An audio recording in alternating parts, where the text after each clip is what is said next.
I would like to discuss with you, regardless whether you are going to become famous neurosurgeons or doing radiology or pediatrics or internal medicine, or going to basic research or clinical research, or doing something outside of the medical realm.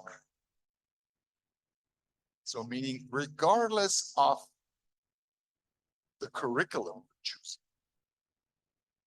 regardless.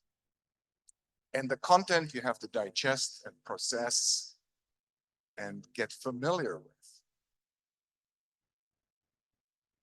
I would like to discuss with you the six-pack I mentioned. But before I do that, I'm going to introduce Janani. Hello, do you hear me? Yes, Steph, I do hear. And there's a second speaker. Thilagam, sir. Okay, wonderful. So you both are helping me. You both are helping me to get the audience, which are about 100, 120 students here in the room, to get them involved into the question how we can change pedagogic, how we can change the way we are coping with different curriculums. So this session is more interactive, okay? I don't want to speak another hour. I want your feedback. I want your input on the question, how can we unleash the creativity in each of you, regardless to the curriculum?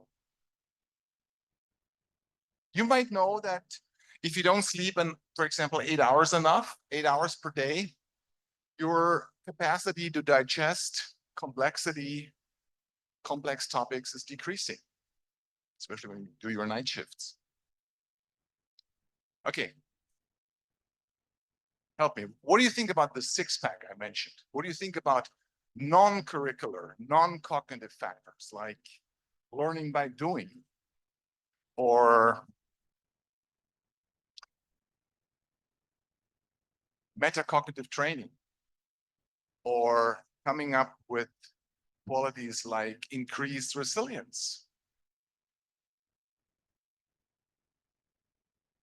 What kind of topic would you like to choose? Your third year, fourth year medical student? Yeah? Third year? So how do you increase your creativity? How do you do this? Every day, regardless of what you study. A few of the core concepts that we follow in our school, although we have certain policies in the state government and central government, but we do follow certain methods, teaching practices that help our students to have an integrative process. So today, I have a vision to transform education into a life-centered, value-driven journey that will prepare the individuals for holistic achievements and societal progress.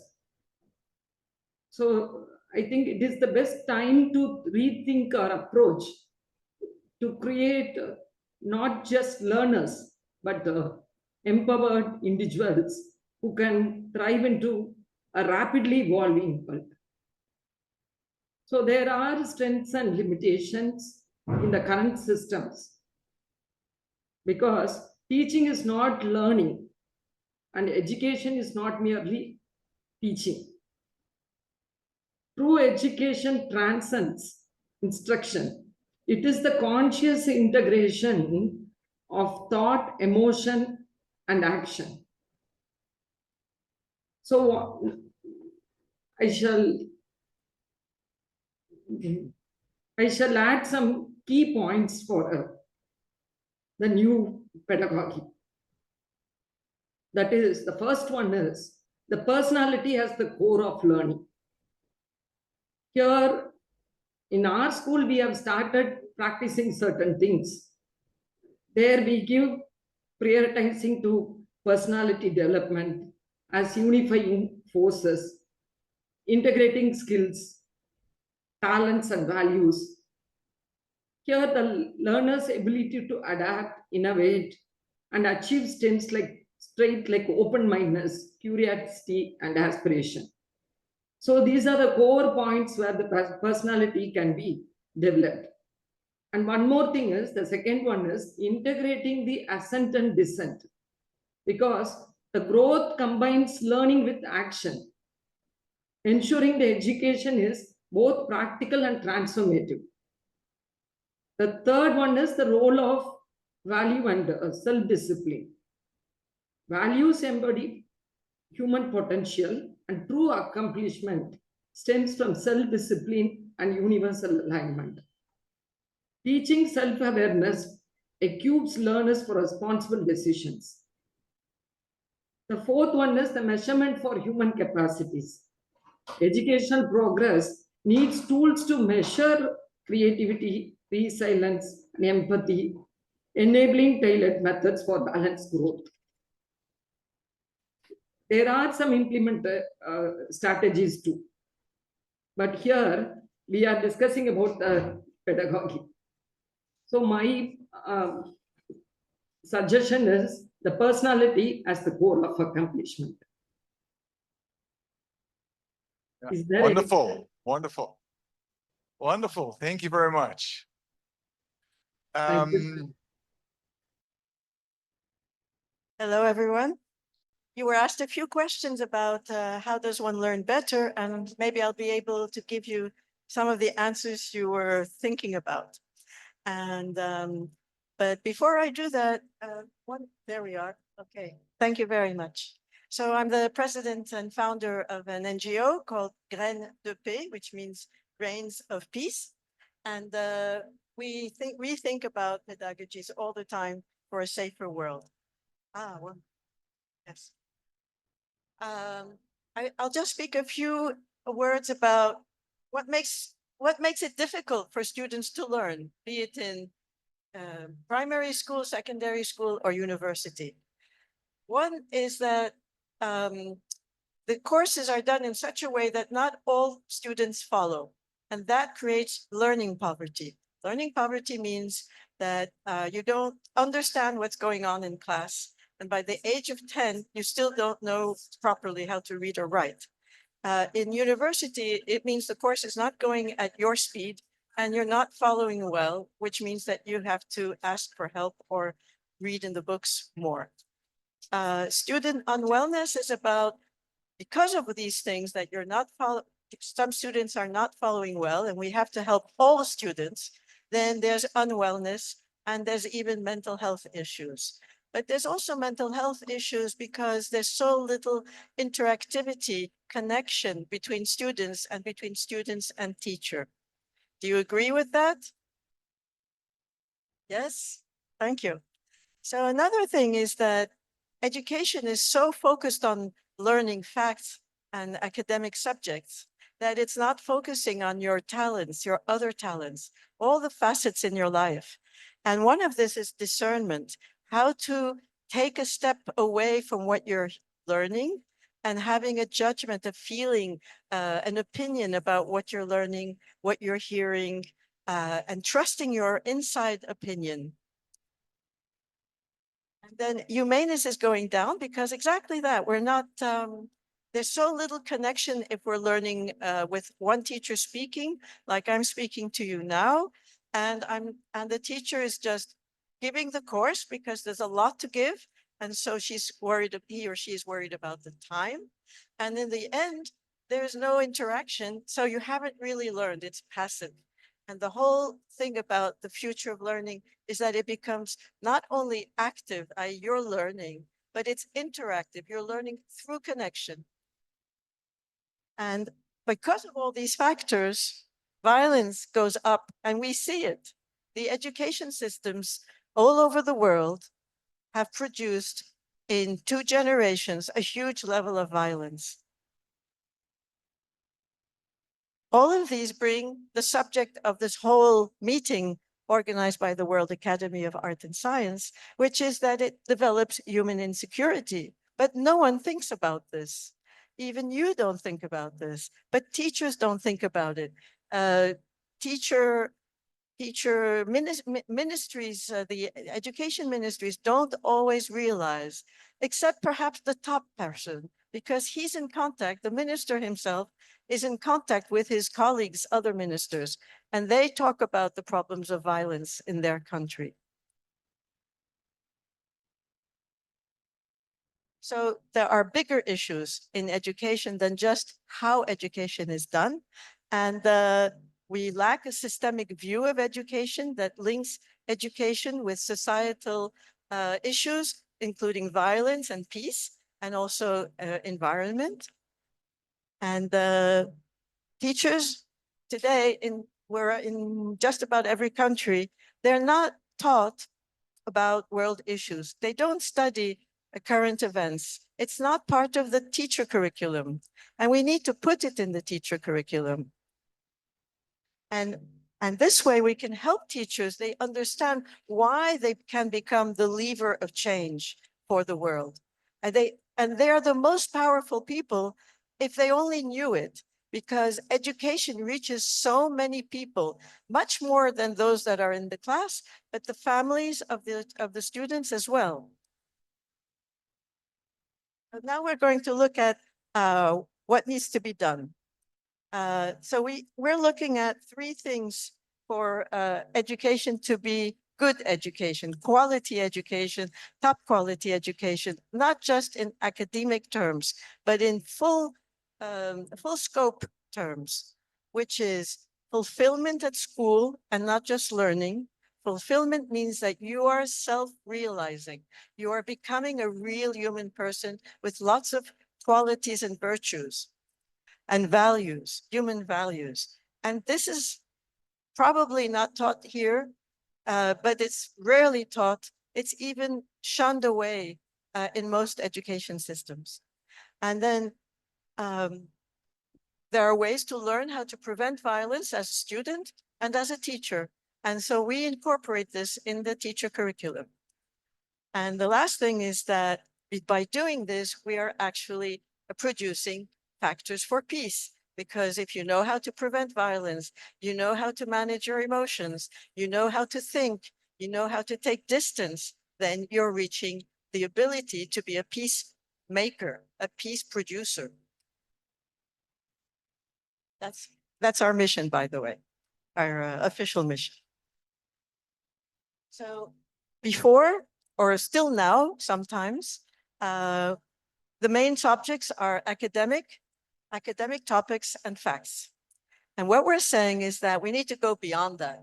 And when you do that, there's a lot more fulfillment. So we teach about emotional intelligence from kindergarten, and many are doing this.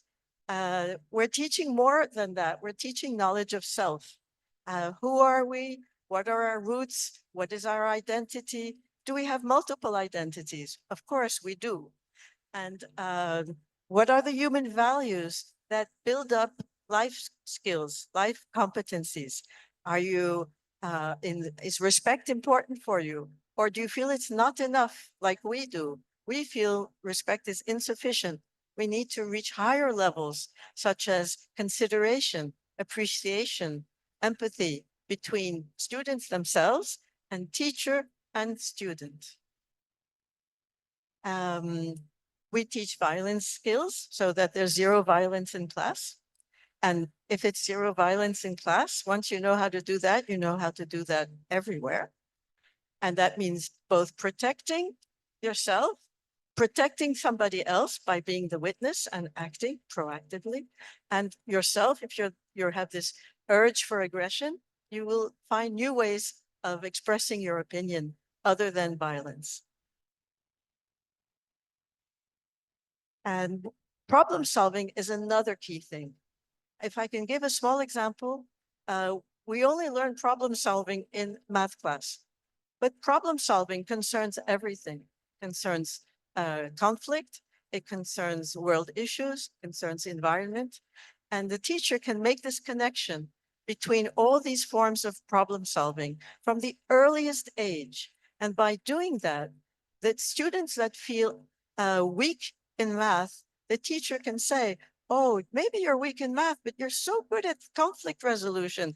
You must be good at math. You just don't know it. And by doing that, she's putting in the head of the student a little grain, positive grain that says, oh, maybe I have abilities that I don't know about. And this is building self-esteem. And everyone knows that self-esteem is the first key to learning. So the future of education, and it's happening now, but it's happening more in developing countries in Africa or India or elsewhere, because NGOs are putting effort and money there. And we're having harder time, but it's going to happen too in developing countries. And we are teaching, not just us, but we and others are teaching a whole set of life competencies. So it's the thinking, it's emotional, it's relational, it's problem solving, it's this distance taking, discernment, and everything else you can think about being a good human being. There's one more word here. There's the question of being taught in abstraction. We teach in math class, for example, the surface, but the surface is abstract. But if we say we have to put furniture in a new room, and we have the room has a surface, and if a child can understand that, or it's a football field, they want to design where to put a football field, and that is a way of motivating children to think about the surface of the football field. So it's just a question of contextualizing the information that is being taught. So, have you ever thought about education with these 4 building blocks? Probably not yet, but this is why we're here. And so teaching style is the way we teach. Are we friendly? Are we firm? Or are we strict and punishing? We need a balance between both. We can't be just nice. Kindness is not enough. Consideration is much better because it builds self-esteem, but that's still not enough. We also need firmness, but without violence, without the punishment. We can give sanctions that are not, that make the child grow instead of belittling the child. And values are mainly human values, and competencies are both academic skills and life skills, human skills. Teaching strategies, I will talk about in a minute. And within teaching strategies, we develop experiential activities. This is happening in this university because as I walked past the rooms, I saw that there were microscopes and pieces of build of bodies, how to learn about it. So you're touching things, and this is experiential learning. But experiential learning is more than that. It's doing it with others so that you're experiencing emotions as you're studying. So before, I will stand like this, so I'm looking at both you and the slides. Control, the teacher thought that her or his role was to be the policeman in the classroom, silence and learning. And this is not the right way today. Unfortunately, it doesn't work anymore. It's not that we come up with new ideas and we're imposing them. It's that the situation obliges us to look at new ways of doing. And so the teacher is not only a facilitator, this is quite a popular word now, but is also a gardener, because each student, if a student is viewed as a delicate plant that needs to grow and become a tree, a strong oak tree, then if we put in our minds as we teach that we are gardeners, we're feeding the nourishment that will make this child become a strong tree, then we have the right focus, the right emotional focus. Rather than grading good or bad, we grade on progress.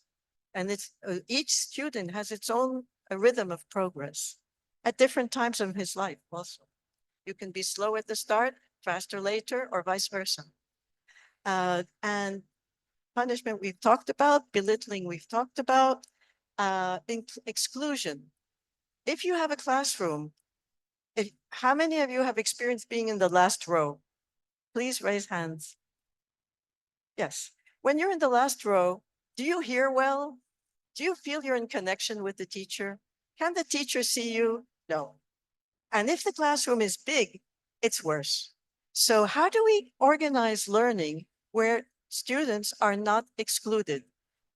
We do it by putting them in groups or in circle, or in twos. So a group can be 2, 3, or 4.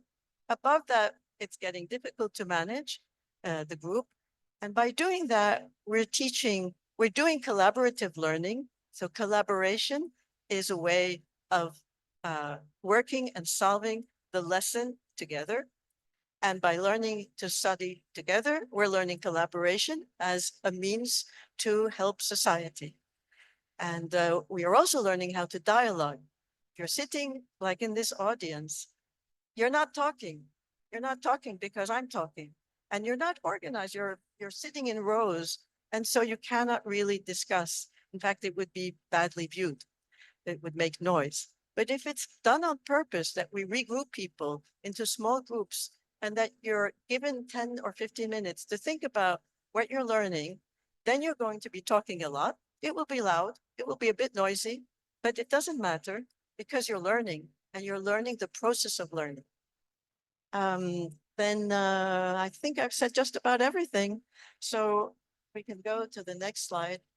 And here are the different forms of learning. So if I go back to the other slide, this one, we're in the teaching strategies box, the green box. So teaching strategies are highly active participative learning. It's different from teacher asks yes or no. It's about saying, using the questioning form, and it's question-based learning. It's the sixth line, question-based learning. So you ask a question that is open. One student answers something, right or wrong. Another student hears the answer and says, oh, I think this. A third student hears the 2 answers and starts thinking, these are 2 answers. Maybe I can come up with a wider view or another angle. And by the end of 10 minutes, you're going to get a very interesting answer, a multiple answer, and everyone has gone through the learning process. It's active learning. Then collaborative learning is what we just spoke about, being in small groups and doing exactly the same, but just 2, 3, or 4 of you together. And then the group gives the answer to the classroom.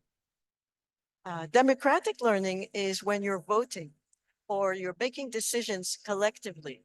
So you're sitting in small groups or you're sitting in a circle and the teacher says, we have to make a decision on this or that, or we're going to make a vote on opinions, and you're learning to vote from the earliest of age. It's not about doing political. It's doing the thinking process of what it means to share a vote, to lose, to win, to help everyone win, and to make the person who loses feel good and maybe give him a chance the next time.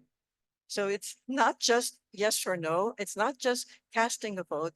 It's really thinking about how to produce a result that will satisfy the largest number. And then experiential learning we talked about, and question-based learning we talked about. And this way we develop issues awareness and meta-reflection. Meta-reflection, what is that? That means you first reflect on the activity, like you've just done an activity on learning a beautiful text. So you're going to discuss the text and you're going to make an analysis of the text. And then meta-reflection is going to be, how does this text help me in my life, at home, in the street, and for society? And that is meta-reflection or metacognition. So if we want to prevent violence, each of the 4 building blocks contributes to preventing violence. And very few teachers are aware that it's actually the teaching method that can bring down violence, and not just telling children not to bully. By doing it this way, the bullying goes down without even mentioning it. because something is learning about how to go beyond violence. Can I explain this the first way? If the teacher doesn't use violence, i.e. is not punishing, which is violence, then the children see a positive role model. And that's the lesson number one. If we are learning about group learning in the green box, then because we're saying things to 3 other kids in the classroom, if we say something nasty, we immediately see that we're hurting the feelings. And we also see that the other 2 kids have seen that we've hurt the feelings of the other. So we're learning to manage emotions of everyone, one's own and the others, because we're becoming more aware of them by seeing each other, looking at each other in one's eyes.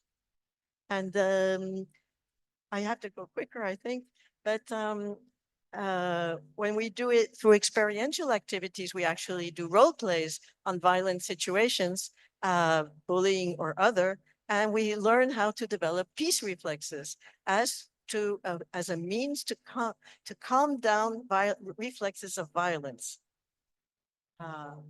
And of course, if we have human values and we have life skills, then per definition, we're going to be very good at reducing violence.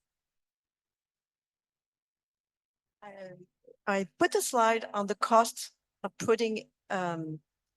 creating this transformation of education, because as we heard yesterday and the other days, it costs a lot of money, but few people are thinking about the wider picture. They're not taking the systemic view. And the systemic view is that we're saving a lot of money. And why are we saving a lot of money? Because in education, there's less teacher replacement costs. That's a major cost, let's say, in developing countries. There's less absenteeism. It's the same type of cost. In terms of health, there's less burnout, less mental illness, less depression, both from teachers and from students. And the rate right now is very high. Someone mentioned the other day that psychology was the preferred, one of the preferred choices for profession for that reason. So you can read the rest of the list. It's the same. There's savings everywhere, and including for insurance companies. That's it. Thank you very much.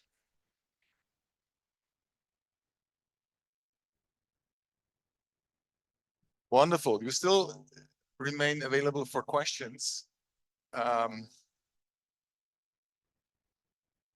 was just thinking, listening to your talk, I wished I would be a student nowadays, because all the things we're talking, I not experienced when I was a student myself.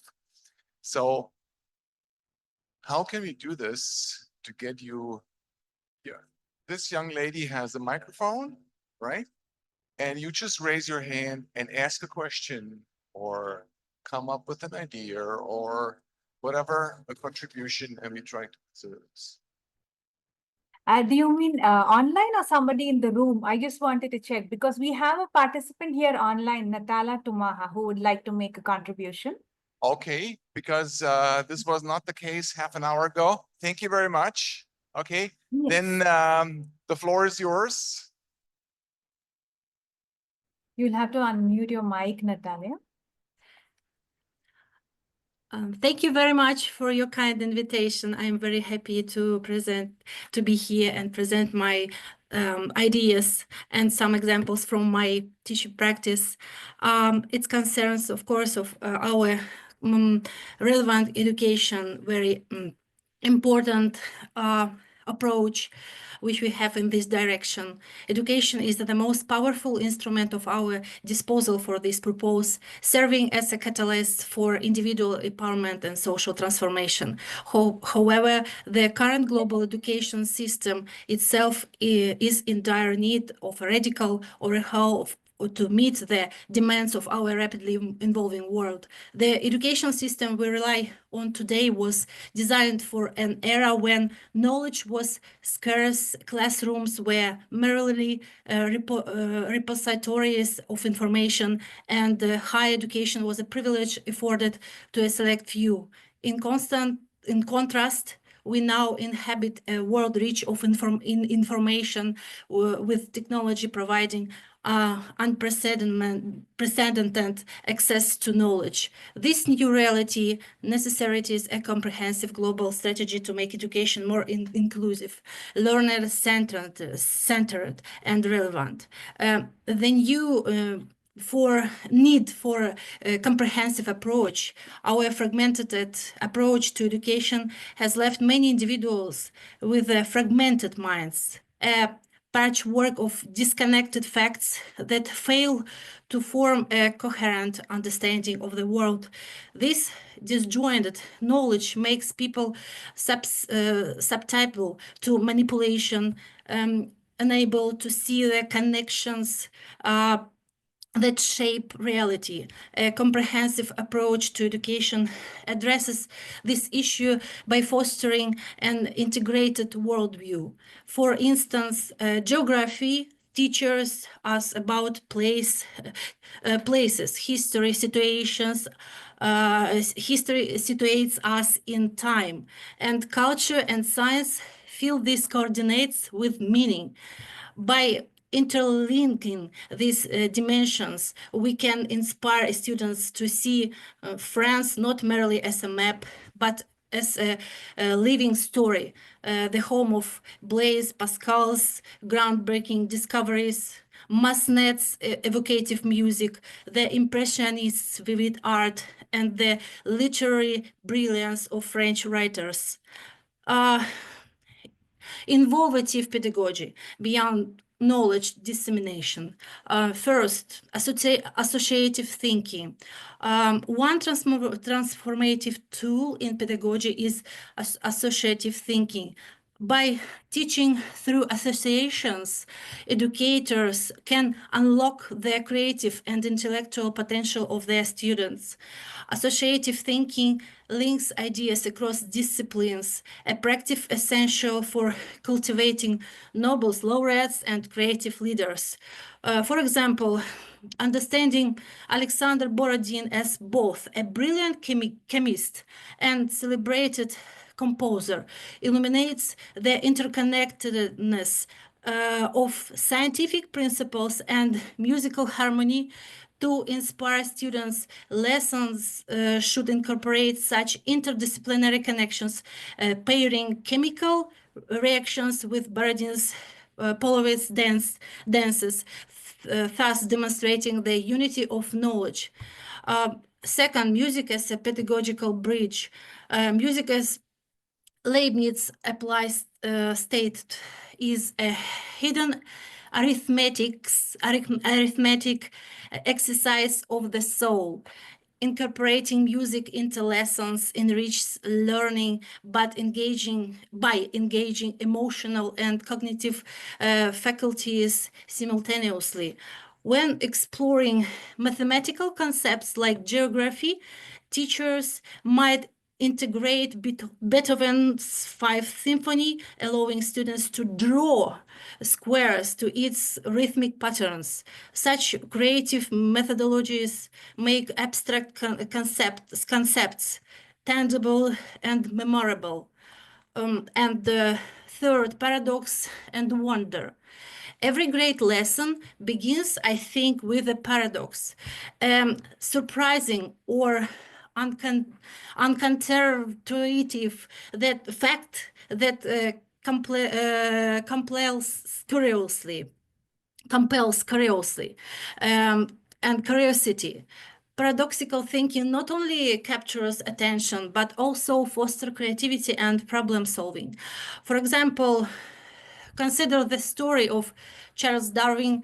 The great naturalist education is a classical example of contradiction. Abandoning natural sciences at the University of Edinburgh, he enrolled at Christ College in Cambridge to study theology. However, Darwin showed little enthusiasm for theology and appeared willing to pursue any education, and that wouldn't upset his parents. Most of his free time was spent in the woods, hunting or collecting insects for his burgeoning collection. Upon graduating, Darwin had the right to begin pastoral service. If not for the nearly accidental opportunity to join the global voyage of this HMC Beagle, he might have become a typical clergyman with the unusual hobby of collecting beetles. Such stories captivate students, illustrating how unexpected twists in life can lead to groundbreaking discoveries. And of course, humor and positivity. Laughter is a power catalyst of learning, laughter. Incorporating humor very often, every 10 minutes, for example, refreshes attention and creates a positive classroom environment. Teachers lacking a natural sense of humor can prepare by collecting some interesting stories and light-hearted stories to integrate into lesson. Joyful learning not only enhances retention, but also fosters a lifelong love of education. And integrated curriculum, bridging disciplines. An integrated curriculum connects knowledge across disciplines, fostering holistic understanding.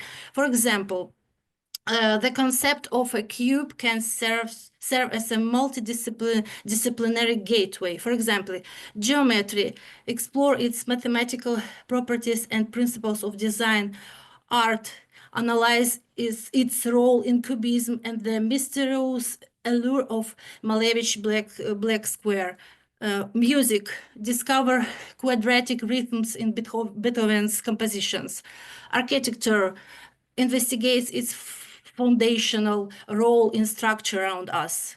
And this approach transforms learning into an immersive experience, revealing the interconnectedness of human knowledge. Global delivery system and collaboration.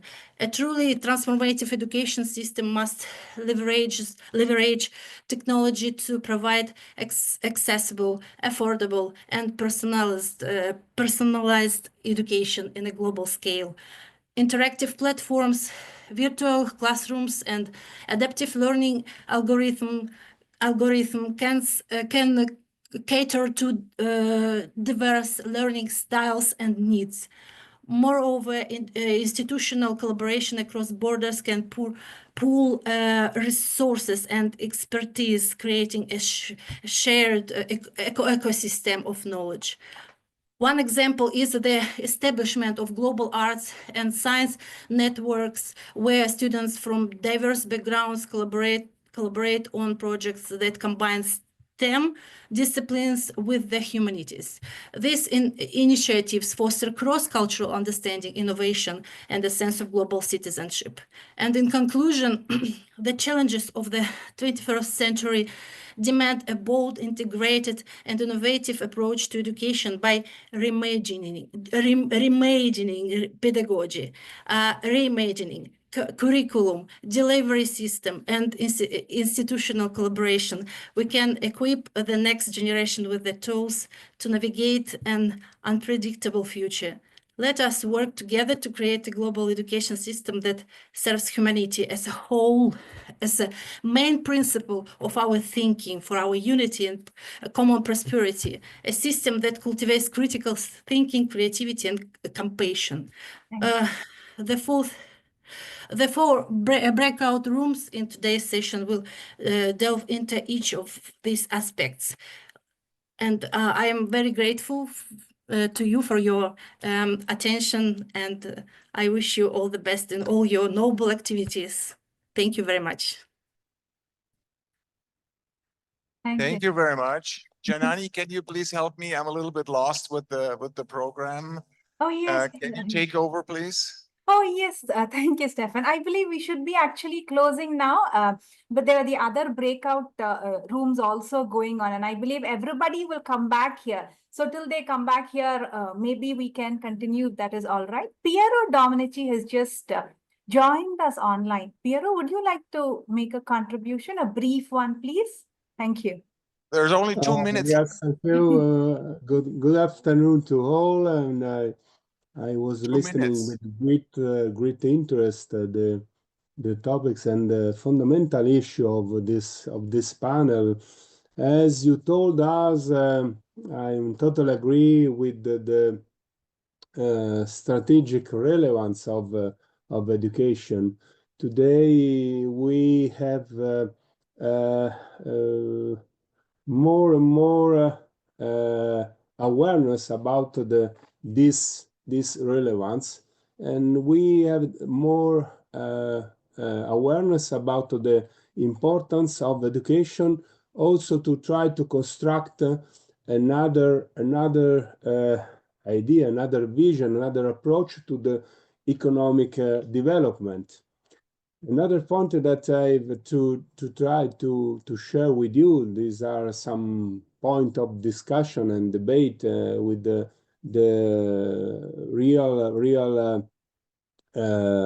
hope that we have other occasion to share ideas and research and studies, is that we are dealing with a particular dimension of what we call reality, and with a particular dimension and features of this reality. We have another kind of awareness about the radical interdependence and interconnection of the dimension of what we call reality. So Okay. we need Yes, an incredible challenge, a series of incredible challenges that, in my opinion, not only in my opinion, are first of all and foremost are epistemological and educational challenge. Epistemological Thank you. because the challenge goes, yes. Sorry. You know, I have a very bad job because I'm responsible for keep the timing and the moderator. We are running out Yeah, of no time. problem. No. I have a bad job because I have to stop the whole thing.